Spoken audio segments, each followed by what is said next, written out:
Friends and dear students, काव्य classes online platform पर मैं ब्रिजेश कुमार कंप्यूटर अवेयरनेस के साथ आपका स्वागत करता हूं।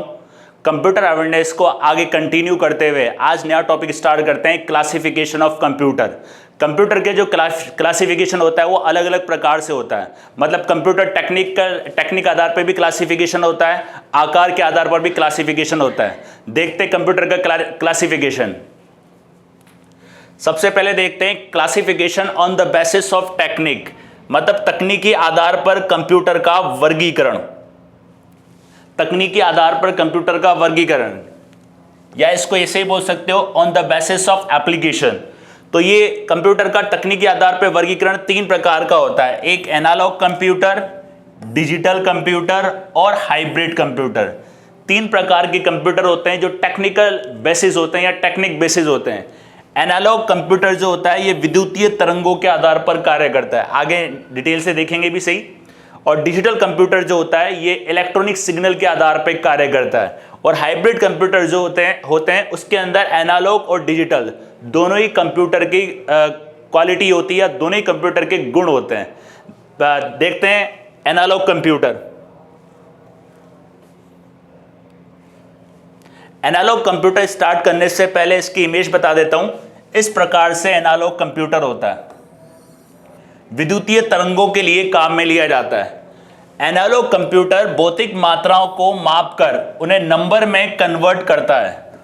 जो भौतिक मात्राएं होती हैं, भौतिक जो नंबर्स होते हैं उनको कन्वर्ट, भौतिक क्वांटिटी को नंबर में बदलने का काम करता है एनालॉग कंप्यूटर। इस प्रकार का ये कंप्यूटर होता है। भौतिक मात्रा में जैसे कि टेम्परेचर, प्रेशर, लेंथ, हाइट, ये सारी होती हैं भौतिक मात्राएं। अब इसके अंदर जो मात्रा होती है वो निरंतर क्या होती है, बदलती रहती है, फिक्स नहीं होती है। जो ये मात्रा को ध्यान रखना है, इसमें मात्राओं की जो माप है वो निरंतर बदलती रहती है। जो माप है वो निरंतर बदलती रहती है।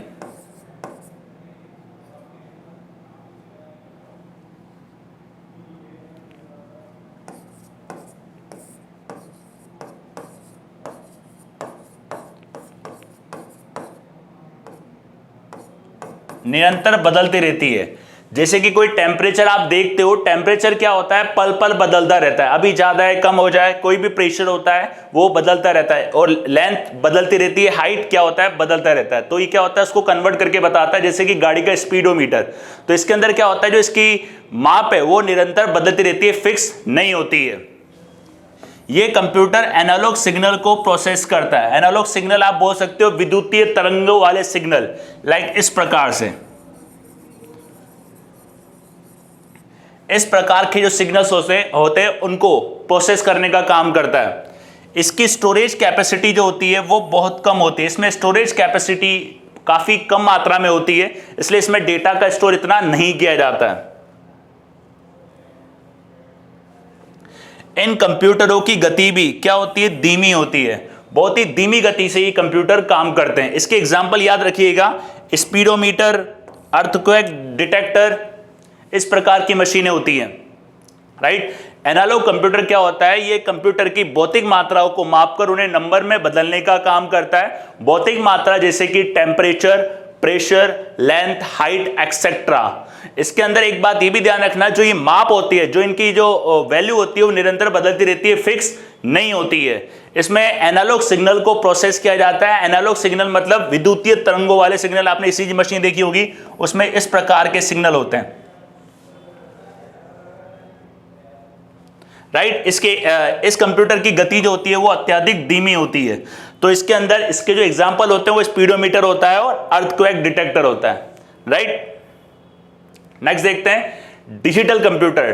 डिजिटल कंप्यूटर का जो प्रयोग अभी वर्तमान में जितने भी अपन कंप्यूटर यूज में लेते हैं वो सारे डिजिटल ही होते हैं। जैसे कि आपका मोबाइल फोन हो गया या लैपटॉप या सिस्टम, कोई भी कंप्यूटर सिस्टम हो गया, वो डिजिटली रूप में इसका मतलब काम में लेते हैं। डिजिटल कंप्यूटर का प्रयोग अंकों की गणना के लिए किया जाता है, अंकों की गणना के लिए किया जाता है।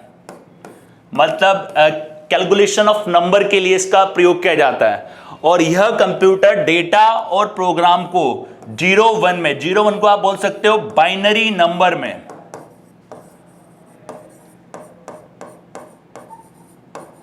बाइनरी नंबर में बदल कर उन्हें इलेक्ट्रॉनिक रूप देता है। इसको दूसरी भाषा में ऐसे भी कह सकते हो, यह कंप्यूटर इलेक्ट्रॉनिक संकेतों का प्रयोग करता है, इलेक्ट्रॉनिक सिग्नल्स का प्रयोग करता है और बाइनरी लैंग्वेज में उसको कन्वर्ट कर देता है। बाइनरी मतलब 0101 में उसको कन्वर्ट कर देता है।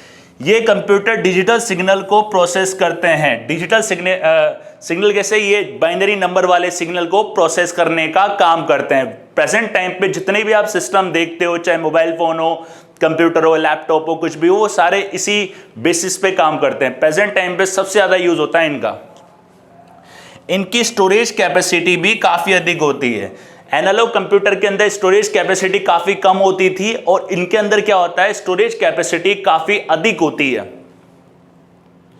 ये कंप्यूटर एडिशन, मल्टीप्लिकेशन, सब्सट्रैक्शन और दूसरी मैथमेटिकल ऑपरेशन कर सकते हैं। मतलब कोई भी गणितीय गणना अगर इसके अंदर करवानी हो, मतलब एडिशन, सब्सट्रैक्शन, डिवीजन, मल्टीप्लिकेशन, तो ये सभी प्रकार की गणनाओं को करने में काम में लिए जाते हैं। सभी प्रकार की गणनाएं ये करते हैं।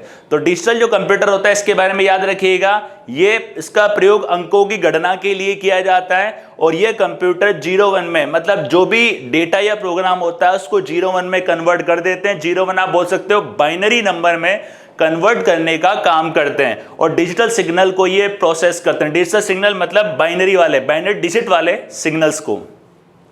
और इनकी स्टोरेज जो कैपेसिटी होती है वो ज्यादा होती है। इसमें इन कंप्यूटरों में एडिशन कर सकते हैं, सब्सट्रैक्शन कर सकते हैं, मल्टीप्लिकेशन और डिवीजन मतलब गुणा, भाग, जोड़ना आदि कार्य इसके अंदर कर सकते हैं। इसके अलावा भी लॉजिक अगर कैलकुलेशन है वो भी इसके अंदर की जाती है।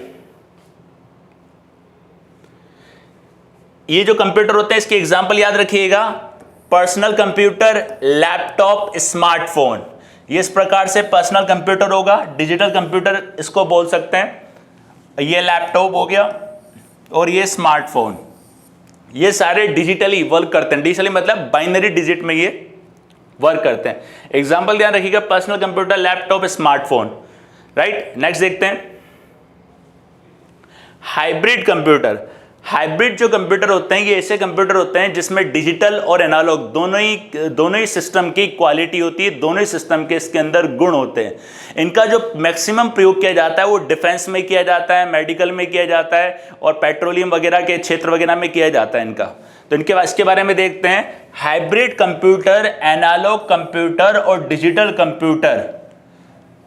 हाइब्रिड कंप्यूटर में एनालॉग कंप्यूटर और डिजिटल कंप्यूटर दोनों ही कंप्यूटर के गुण होते हैं, दोनों ही कंप्यूटर की विशेषताएं होती हैं या फिर गुण होते हैं। यह कंप्यूटर प्रोसेसिंग के लिए डिजिटल रूप का प्रयोग करते हैं और इनपुट और आउटपुट के लिए यह कंप्यूटर एनालॉग संकेतों का प्रयोग करते हैं। इस कंप्यूटर की खास बात यह होती है, अगर इनको कोई भी कैलकुलेशन करनी है या कोई भी गणना करनी है तो उसके लिए डिजिटल का प्रयोग करते हैं। और अगर कोई भी इनपुट आउटपुट से रिलेटेड कोई काम होता है या रिगार्डिंग कोई काम होता है उसके लिए एनालॉग सिस्टम का प्रयोग करते हैं। तो ये जो कंप्यूटर होते हैं इसमें डिजिटल और एनालॉग दोनों ही कंप्यूटर के गुण होते हैं। यह कंप्यूटर भौतिक मात्राओं को अंकों में कन्वर्ट कर उन्हें इलेक्ट्रॉनिक रूप देते हैं। ये जो कंप्यूटर होते हैं भौतिक मात्राओं को कन्वर्ट कर उन्हें इलेक्ट्रॉनिक रूप देते हैं। इसको आप डिजिटल वर्क भी बोल सकते हो, इसको आप डिजिटल गुण भी बोल सकते हो। इस सिस्टम का डिजिटल क्वालिटी बोल सकते हो, इसकी डिजिटल क्वालिटी भी इसको कहा जाता है। तो ये कंप्यूटर क्या करते हैं, भौतिक मात्रा को अंकों में कन्वर्ट कर कर उन्हें इलेक्ट्रॉनिक रूप देते हैं, इलेक्ट्रॉनिक रूप देने का काम करते हैं। इलेक्ट्रॉनिक रूप देने का काम करते हैं। तो इसको मैंने लिखा था, मिट गया, sorry, digital quality. Digital quality hybrid computer में डिजिटल कंपोनेंट कंट्रोलर के समान कार्य करते हैं तथा लॉजिकल ऑपरेशन करते हैं। जो इसके अंदर डिजिटल कंपोनेंट होते हैं, डिजिटल कंपोनेंट कंट्रोलर जो hybrid computer digital component controller के समान कार्य करते हैं और लॉजिकल ऑपरेशन करते हैं। वैसे तो हाइब्रिड कंप्यूटर सारा काम डिजिटली करते हैं, लेकिन क्या होता है, कुछ एक वर्क होता है जिसके लिए इनको एनालॉग सिस्टम का प्रयोग करना होता है और सारे काम ये डिजिटली करते हैं। जैसे हॉस्पिटल वगैरह में आपने देखी होगी ईसीजी मशीन वगैरह होती है और भी काफ़ी मशीनें होती हैं। इसका जो यूज़ लिया जाता है ईसीजी मशीन में, गैस पंप स्टेशन, ये आप देख सकते हैं ईसीजी मशीन होती है। ईसीजी मशीन के अंदर जो ये आता है, इसके अंदर डेटा, ये वाला डेटा ये होता है आपका एनालॉग, ये होता है एनालॉग, और इसके अंदर जो आता है ये वाला पार्ट, ये आता है डिजिटल। डिजिटल इस प्रकार से होता है। और वैसे ही होता है ये पेट्रोल पंप, इसको भी हाइब्रिड बोल सकते हैं। तो इसके अंदर जैसे कि ईसीजी मशीन आ गई या पेट्रोल पंप वगैरह, तो ये कहलाते हैं हाइब्रिड कंप्यूटर, जिसके अंदर एनालॉग और डिजिटल दोनों के ही क्वालिटी होती है। उसके बाद नेक्स्ट देखते हैं। पहले देखा था अपन ने कंप्यूटर के क्लासिफिकेशन टेक्निक आधार पर। टेक्निक आधार पर कंप्यूटर 3 प्रकार के होते हैं, एनालॉग, डिजिटल और हाइब्रिड।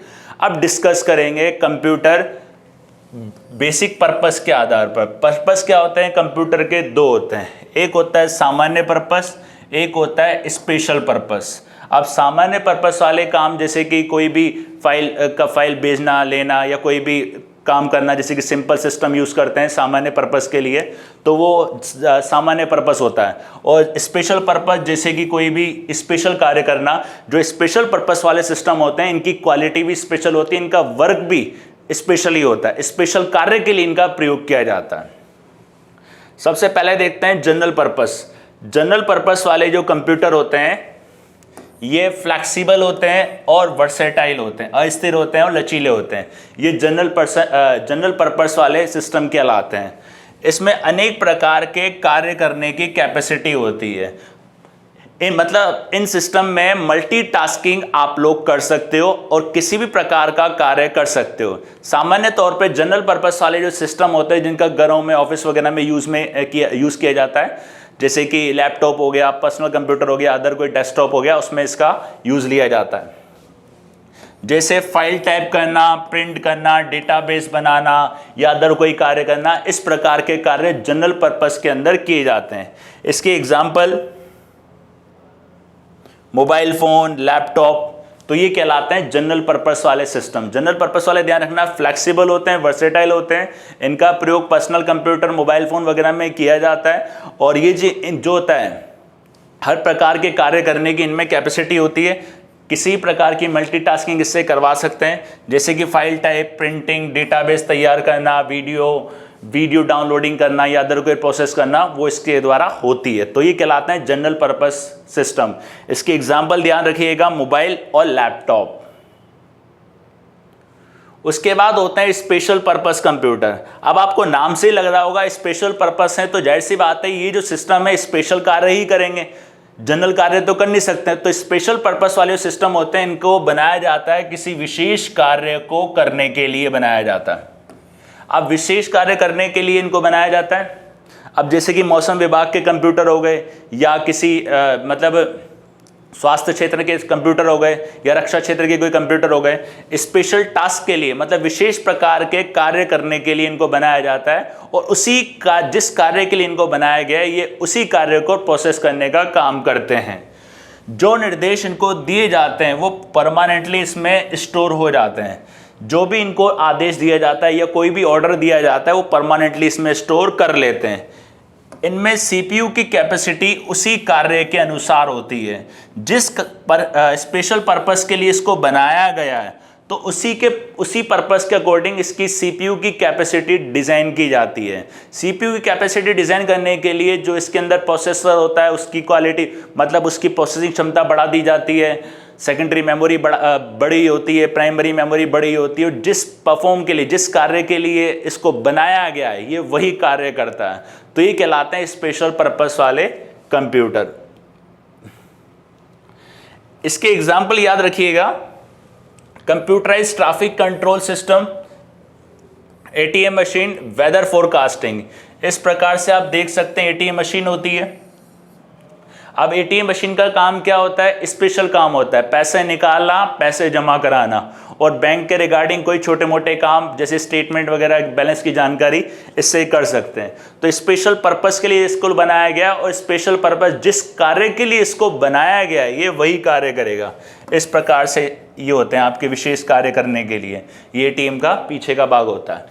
और वेदर फोरकास्टिंग के लिए अगर सिस्टम को बनाया गया तो वेदर फोरकास्टिंग मतलब मौसम की जानकारी का ही काम करेगा, और एटीएम मशीन के अंदर आप ये काम कर सकते हो। ट्रैफिक कंट्रोल मतलब ये कहलाते हैं स्पेशल पर्पस कंप्यूटर। स्पेशल कार्य जिनके लिए इसको बनाया गया है ये वही कार्य करेंगे, और इनकी जो मतलब इनको जो बनाया जाता है, इसके जो पार्ट्स वगैरह होते हैं, इनके सीपीयू भी उसी हिसाब से डाले जाते हैं जिसके लिए इनको बनाया जा रहा है, जो कार्य ये परफॉर्म करने वाले हैं, राइट। उसके बाद देखते हैं next, on the basis of size. Computer के क्लासिफिकेशन में सबसे पहले देखा अपन ने, सबसे पहला जो कंप्यूटर देखे थे वो सबसे पहले जो कंप्यूटर देखा था टेक्निक के आधार पे या एप्लीकेशन के आधार पे बोल सकते हैं। फिर देखे कंप्यूटर दो प्रकार के, जनरल पर्पस, स्पेशल पर्पस। अब देखते हैं कंप्यूटर साइज के आधार पर। साइज के आधार पर जो कंप्यूटर होते हैं वो 4 प्रकार के होते हैं: super computer, mainframe computer, mini computer और माइक्रो कंप्यूटर। तो याद रखिए क्लासिफिकेशन में साइज के आधार पे काफी क्वेश्चन भी इनसे रिलेटेड पूछे जाते हैं। क्लासिफिकेशन में सबसे इंपॉर्टेंट है, इसके क्वेश्चन काफी आते हैं। ये टॉपिक जब होगा खत्म क्लासिफिकेशन वाला तो इसके रिगार्डिंग कुछ क्वेश्चन आपसे पूछे जाएंगे। तो याद रखिएगा साइज के आधार पे 4 कंप्यूटर होते हैं: super computer, mainframe computer, mini computer और माइक्रो कंप्यूटर, राइट। सबसे पहले देखते हैं सुपर कंप्यूटर।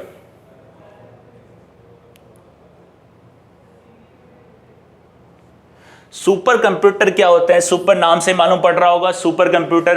अब सुपर कंप्यूटर जो बनाए जाते हैं ये किसी बड़े कार्य का करने के लिए बनाए जाते हैं, और ये काम भी करते ही हैं जिसके लिए इनको बनाया गया स्पेशल कार्य के लिए, उसके लिए ये काम में लिए जाते हैं। जैसे कि मौसम के लिए, रक्षा के क्षेत्र में पेट्रोलियम मतलब पेट्रोलियम की खोज वगैरह के लिए इनका प्रयोग में किया जाता है। तो सुपर कंप्यूटर होते हैं, और उसी के हिसाब से इनको डिज़ाइन किया जाता है, उसी के हिसाब से सीपीयू की कैपेसिटी, मेमोरी की कैपेसिटी को डिज़ाइन किया जाता है जिस पर्पस के लिए इसको बनाया गया है। ये काफ़ी बड़े कंप्यूटर होते हैं। यह कंप्यूटर साइज में सबसे बड़े होते हैं, साइज में काफ़ी बड़े कंप्यूटर होते हैं। इनकी स्टोरेज कैपेसिटी सबसे ज़्यादा होती है। जो इनमें स्टोरेज कैपेसिटी होती है वो सबसे ज़्यादा स्टोरेज कैपेसिटी का इनमें प्रयोग किया जाता है। और इसमें मल्टी प्रोसेसिंग और पैरेलल प्रोसेसिंग को बोलते हैं समांतर प्रोसेसिंग।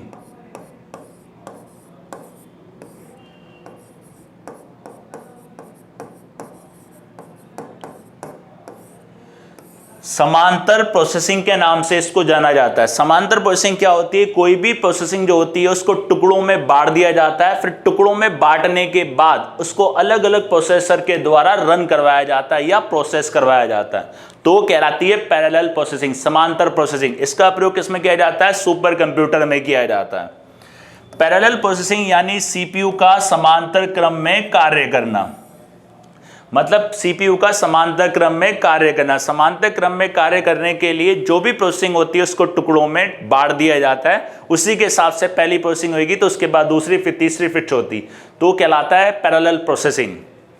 उसके बाद इसमें 1000 ऑफ माइक्रो प्रोसेसर लगे होते हैं। इसमें काफ़ी सारे माइक्रो प्रोसेसर का प्रयोग किया जाता है। सुपर कंप्यूटर है पर्टिकुलर एक जो काम के लिए इसको बनाया गया है, तो उसी के हिसाब से लार्ज स्केल पे उसको काम ये करता है, इसलिए इसमें मल्टीपल माइक्रो प्रोसेसर का प्रयोग किया जाता है। इस पर कई लोग एक साथ काम कर सकते हैं। इस सुपर कंप्यूटर के ऊपर। तो याद रखिएगा सुपर कंप्यूटर के बारे में, ये साइज में काफ़ी बड़े होते हैं, और इस सुपर कंप्यूटर के अंदर मल्टी प्रोसेसिंग और पैरेलल प्रोसेसिंग का प्रयोग किया जाता है। और यह कि इसकी स्टोरेज कैपेसिटी काफ़ी ज़्यादा होती है। पैरेलल प्रोसेसिंग क्या होती है? सीपीयू के समांतर क्रम में कार्य करवाना, सीपीयू को समांतर क्रम में कार्य करवाना, और इस पे एक साथ कई लोग कार्य कर सकते हैं, और इसमें मल्टीपल प्रोसेसर का प्रयोग किया जाता है। ये इस प्रकार का सुपर कंप्यूटर होता है। इसके एग्जाम्पल याद रखिएगा, साइंटिफिक एंड रिसर्च लेबोरेटरीज में इनका प्रयोग किया जाता है। सेंडिंग एस्ट्रोनॉट टू स्पेस, मतलब स्पेस में जो भेजा जाता है अंतरिक्ष यात्री, उसमें इसका प्रयोग किया जाता है। वेदर फोरकास्टिंग, ये भारत का अभी हाल ही में बना है 2018 में प्रत्युष।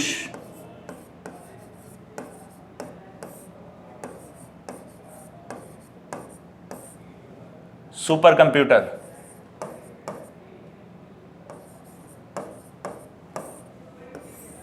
मौसम के लिए बनाया गया इसको, मौसम की जानकारी के लिए, फॉर वेदर इंफॉर्मेशन।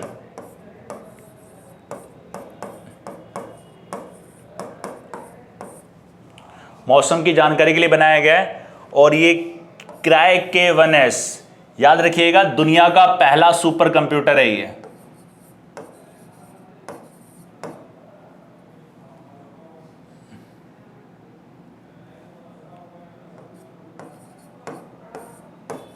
दुनिया का पहला सुपर कंप्यूटर।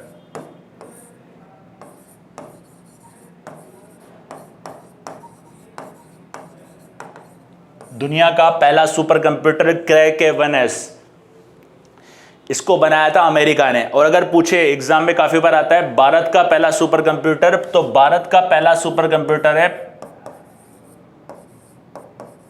कंप्यूटर है परम 8000,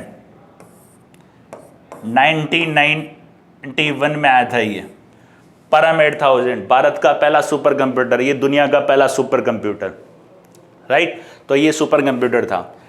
नेक्स्ट देखते हैं मेन फ्रेम कंप्यूटर।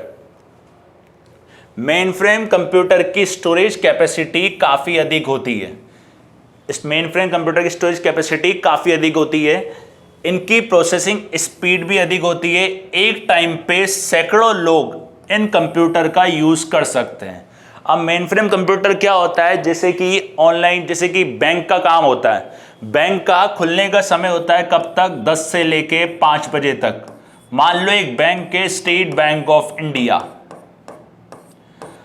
पूरे इंडिया में जितने भी स्टेट बैंक ऑफ इंडिया में काम होता है, उसका जो मेन सर्वर है वो कहाँ पड़ा है, state bank of India Mumbai में।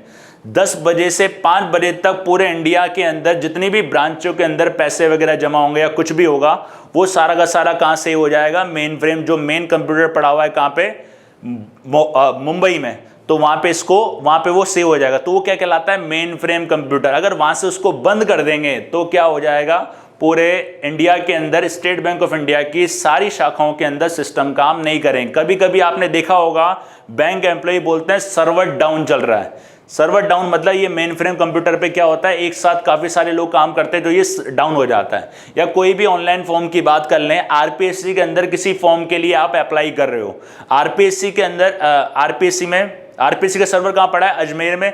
और आरपीएससी में जिसके लिए आप अप्लाई कर रहे हो, कोई भी पूरे वर्ल्ड के अंदर कोई भी अप्लाई करता है उस फॉर्म के लिए, आरपीएससी में किसी वैकेंसी के लिए, उसका डेटा कहाँ सेव होता है, वो जाता है अजमेर में। तो वो क्या, मेन जो सिस्टम पड़ा हुआ है वो कहलाता है main frame computer.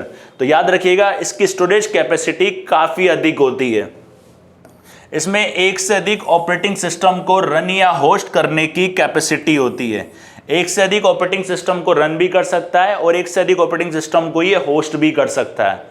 All over India में जितने भी मान लो बैंकिंग की ब्रांचेज हैं, हर एक के अंदर ऑपरेटिंग सिस्टम अलग अलग होगा, तो ये सबको होस्ट करने का काम करता है। तो ये कहलाता है मेन फ्रेम।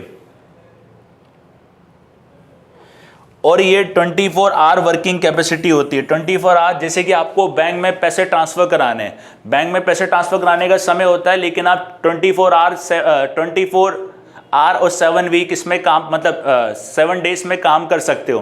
24 आवर ये चलता है सिस्टम, कोई भी आपकी क्वेरी हो वो कभी भी आप कर सकते हो। तो इसको कहा जाता है मेन फ्रेम। बैंकिंग वगैरह में आप देखते हो 24 आवर फैसिलिटी अवेलेबल, तो वो क्या, वो कौन करता है, सारा मेन फ्रेम कंप्यूटर के अंदर इंफॉर्मेशन पूरी की पूरी आपकी सेव हो जाती है। तो ये कहलाता है मेन फ्रेम।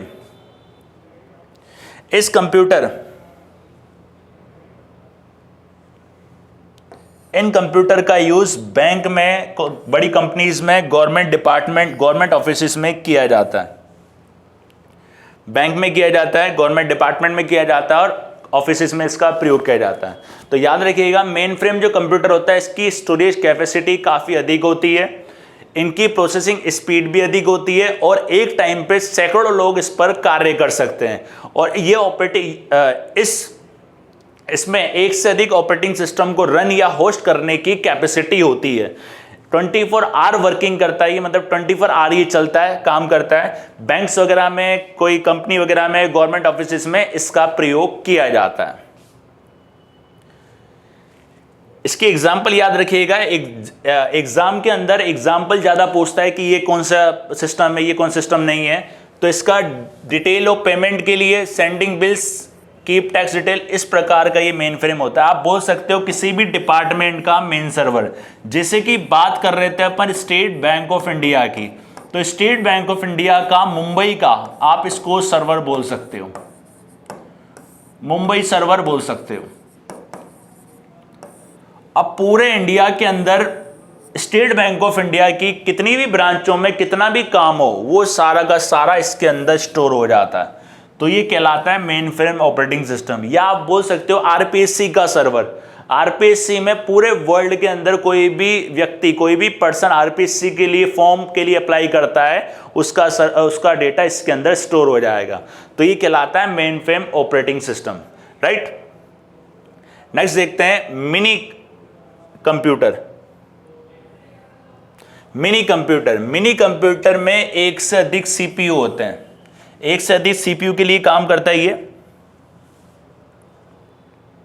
एक से अधिक सीपीयू होते हैं और एक से ज्यादा लोग इन कंप्यूटर का यूज ले सकते हैं। जैसे कि पर्टिकुलर एक ब्रांच की बात करूं, एक बैंक की ब्रांच है।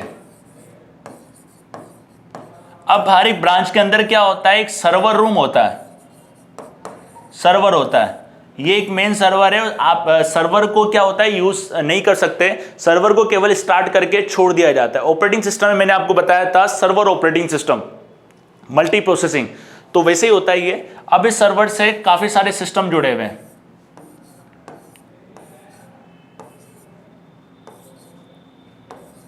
ये सिस्टम इससे जुड़े हैं, मल्टीपल सीपीयू इससे जुड़े हुए हैं।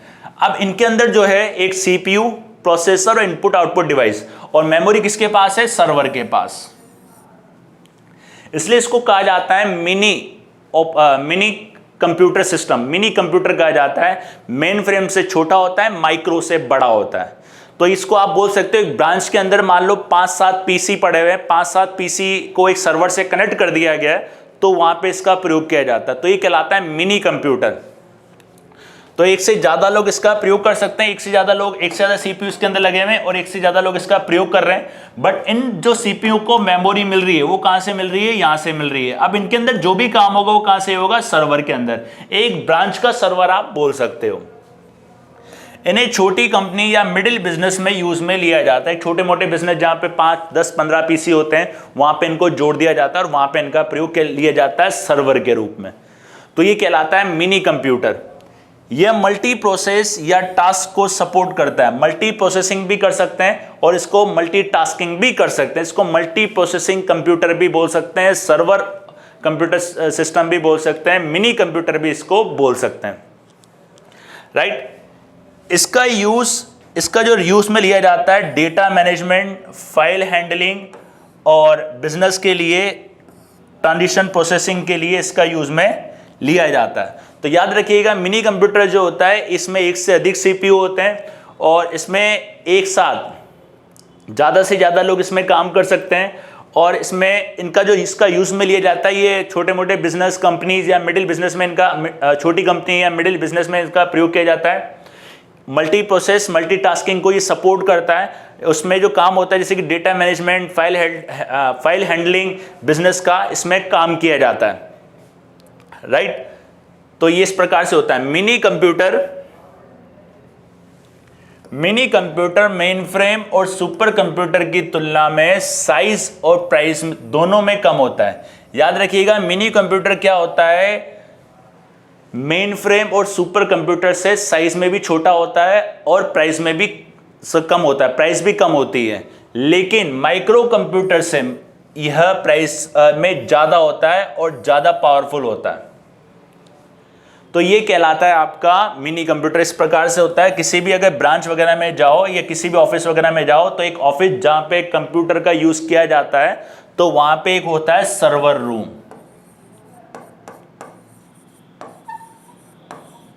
एक सर्वर रूम होता है, और ये जो सर्वर रूम है, इस सर्वर रूम के अंदर एक सिस्टम पड़ा होता है। इस सिस्टम को आप बोल सकते हो मिनी कंप्यूटर।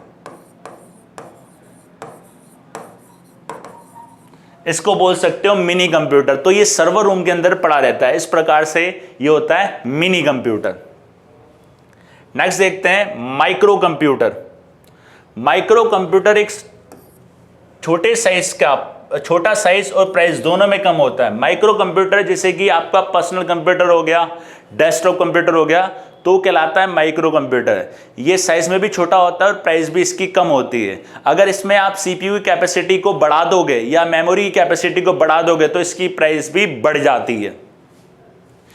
इन कंप्यूटरों को पर्सनल यूज में लिया जाता है, जैसे कि पर्सनल कंप्यूटर या स्मॉल बिजनेस के लिए यूज में लिया जाने वाला कंप्यूटर, या फिर डेस्कटॉप पीसी को आप बोल सकते हो। तो जो पर्सनल कंप्यूटर या लैपटॉप जो यूज करते हो वो इसके अंदर आता है, वो आता है माइक्रो कंप्यूटर के अंदर। माइक्रो कंप्यूटर की साइज भी छोटी होती है, प्राइस भी कम होता है। लेकिन अगर आप सीपीयू की स्पीड बढ़ा दोगे या मेमोरी बढ़ा दोगे तो इनकी प्राइस महंगी होती जाती है।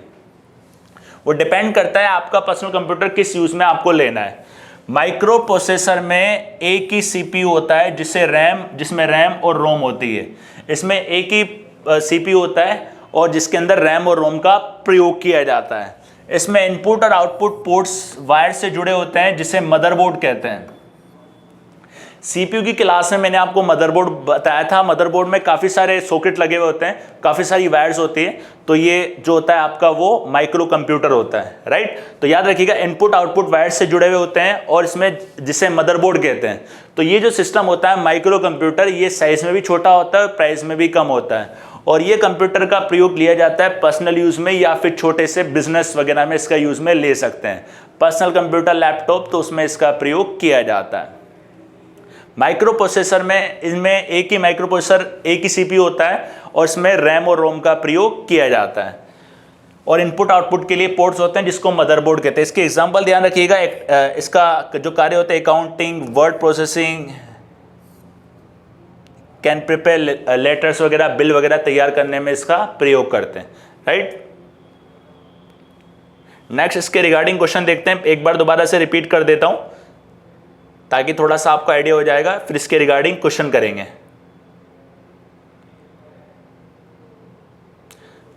क्लासिफिकेशन कंप्यूटर में देखा था अपन ने on the basis of technique. 3 technique के कंप्यूटर होते हैं, एनालॉग, डिजिटल और हाइब्रिड। ये काम करते हैं विद्युतीय धारा पे, मतलब भौतिक राशियों पे काम करते हैं।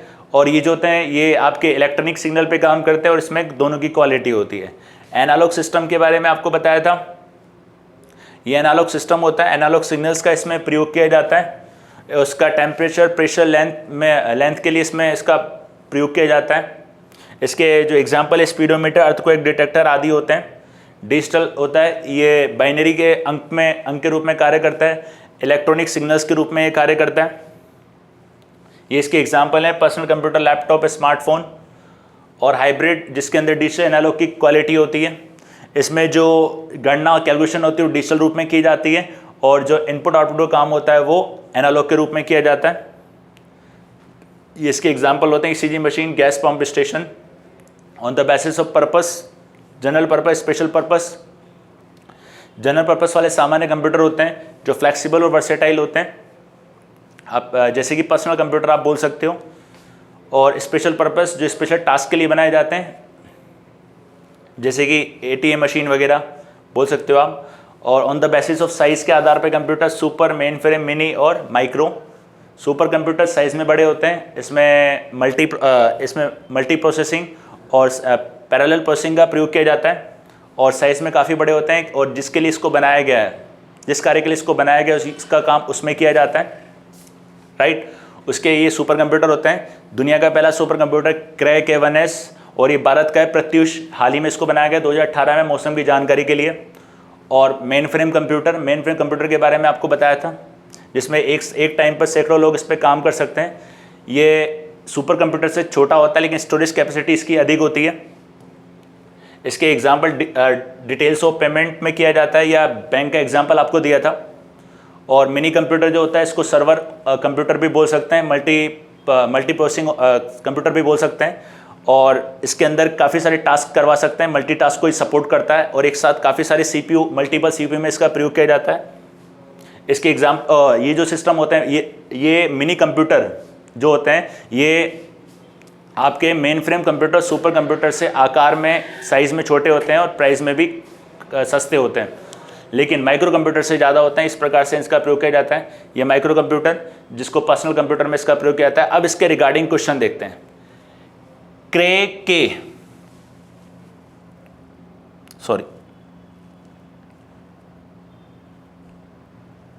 ये जो क्वेश्चन है, क्रे के 1S एक है मिनी कंप्यूटर, माइक्रो कंप्यूटर, मुख्य फ्रेम कंप्यूटर और सुपर कंप्यूटर। तो ये क्या एक प्रकार का सुपर कंप्यूटर है। दुनिया का पहला सुपर कंप्यूटर है जिसको अमेरिका द्वारा बनाया गया था। नेक्स्ट क्वेश्चन देखते हैं। ये देखिए, सुपर कंप्यूटर डिजिटल कंप्यूटर के सिद्धांत पर काम किया जाता है। डिजिटल जो सिस्टम है जो काम करता है, वो काम करता है गणना करने का काम करता है, माप करने का काम करता है, इलेक्ट्रिक या तार्किक। The digital computer is work on the theory of calculation, measurement, electric and logical. बताइए इसका आंसर। आपको बताया था मैंने, जो डिजिटल जो कंप्यूटर होता है वो 0-1 बाइनरी में काम करता है और इलेक्ट्रॉनिक सिग्नल्स को कन्वर्ट करता है बाइनरी में, देखते हैं, और ये कैलकुलेशन करने का काम करता है, गणना करने का काम करता है। तो ध्यान रखना, जो ये काम करता है वो कैलकुलेशन करने का काम करता है। किसी प्रकार की इसके अंदर कैलकुलेशन कराई जा सकती है। सबसे तेज और सबसे महंगा कंप्यूटर कौन सा होता है? सबसे तेज और सबसे महंगा, the fastest and most expensive computer are supercomputer, quantum computer, mainframe computer, micro computer. काफी इजी क्वेश्चन है, एग्जाम में काफी बार आया भी हुआ है। तो इसका आंसर होगा क्या? Super computer. सुपर कंप्यूटर सबसे तेज होता है और सबसे महंगा कंप्यूटर होता है ये। और इसी के साथ साथ जानकारी भी ध्यान रखना, भारत का पहला सुपर कंप्यूटर पूछे तो परम 8000 1991 में आया था। दुनिया का पहला सुपर कंप्यूटर पूछे तो क्रे के 1S अमेरिका द्वारा बनाया गया था। राइट। डेस्कटॉप और पर्सनल कंप्यूटर के रूप में जाना जाता है। डेस्कटॉप पर्सनल कंप्यूटर के रूप में super computer, quantum computer, mainframe computer या माइक्रो कंप्यूटर। मैंने आपको बताया था माइक्रो कंप्यूटर। माइक्रो कंप्यूटर का यूज पर्सनल कंप्यूटर के यूज में, पर्सनल कंप्यूटर में भी ले सकते हैं और डेस्कटॉप में भी इसका प्रयोग किया जाता है। डेस्कटॉप कंप्यूटर में भी इसका प्रयोग किया जाता है। साइज में काफ़ी छोटे होते हैं, प्राइस में भी ये काफ़ी कम होते हैं, इनकी प्राइस भी काफ़ी कम होती है। प्राइस जो कम होती है वो सुपर कंप्यूटर और मिनी कंप्यूटर के मुकाबले प्राइस कम होती है इनकी। इसका आंसर माइक्रो कंप्यूटर। एक हाइब्रिड कंप्यूटर संयुक्त गुण होता है। हाइब्रिड कंप्यूटर जो होता है उसके अंदर डिजिटल और एनालॉग दोनों के ही गुण होते हैं। तो इसके अंदर याद रखिएगा, एनालॉग और डिजिटल दोनों ही कंप्यूटर की क्वालिटी इनके अंदर पाई जाती है। मेन फ्रेम कंप्यूटर का उपयोग एक समय पर उपयोगिता कर सकता है। मेन फ्रेम जो कंप्यूटर होता है, एक से ज़्यादा इसके अंदर इसका यूज़र इसका प्रयोग कर सकते हैं। 50, 1000, सैकड़ों या इसमें से कोई नहीं। इसका बताया था मैंने सैकड़ों। उस विकल्प का चयन करें जो कंप्यूटर की श्रेणी नहीं है। इसमें से आपको उसको देखना है जो कंप्यूटर के अंदर नहीं आता है। वितरित computer, micro computer, mini computer या mainframe computer. Distributed computer, micro computer, mini computer, mainframe computer. तो इसके अंदर क्या आएगा? इसके अंदर आएगा डिस्ट्रीब्यूटेड कंप्यूटर, जो कंप्यूटर की श्रेणी में नहीं आता। संकेतों को इनपुट के रूप में प्रयोग करने वाले कंप्यूटर को कंप्यूटर क्या कहलाते हैं? एनालॉग, डिजिटल, हाइब्रिड या इसमें से कोई नहीं। जो संकेत होते हैं, सिग्नल्स होते हैं, उनको इनपुट के रूप में प्रयोग करने वाले कंप्यूटर क्या कहलाते हैं? What computer use signals as input is called analog, digital computer, hybrid computer या नन ऑफ दीज। इसको बोलते हैं एनालॉग कंप्यूटर। एनालॉग कंप्यूटर कहलाते हैं जो संकेतों को इनपुट के रूप में लेते हैं। राइट। नेक्स्ट देखिए, मिनी कंप्यूटर एक ही समय पे कितने से ज़्यादा उपयोगिता इसका प्रयोग कर सकते हैं, यूजर इसका यूज में लेते हैं एक समय पे। More than users can use mini computer at the same time. तो इसके अंदर आएगा एक से ज़्यादा। इसका यूज में ले सकते हैं। मिनी कंप्यूटर मैंने आपको बताया था, इसको सर्वर कंप्यूटर भी कहा जाता है या मल्टी प्रोसेसिंग सिस्टम भी इसको कहा जाता है। Main frame computer mini computer की तुलना में होते हैं, main frame computer mini computer की तुलना में होते हैं अधिक भंडारण क्षमता और ज़्यादा तेज, कम भंडारण क्षमता और ज़्यादा तेज, कम भंडारण क्षमता और कम रफ्तार।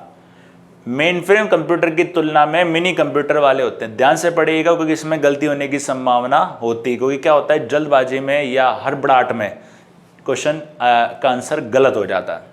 तो इसका जो आंसर होगा अधिक भंडारण क्षमता और ज़्यादा तेज रफ्तार। Main frame computer mini computer की तुलना में होता है, याद रखिएगा, क्योंकि क्या होता है इन दोनों में थोड़ा सा आपको सेम लगेगा सी और ए के अंदर, लेकिन आपको ध्यान रखना है पूछ क्या रहा है, राइट। तो इसका आंसर होगा अधिक भंडारण क्षमता ज़्यादा तेज। आज के टॉपिक में डिस्कस करा था अपन ने क्लासिफिकेशन ऑफ कंप्यूटर, तो इसके रिगार्डिंग आपको क्वेश्चंस भी बताए गए और एक आसान भाषा में आपको समझाया गया। तो ये टॉपिक आपका एक अच्छा और क्लियर हो गया, मतलब एक अच्छे तरीके से और क्लियर रूप से आपको समझ में आया होगा, राइट। आज के लिए धन्यवाद।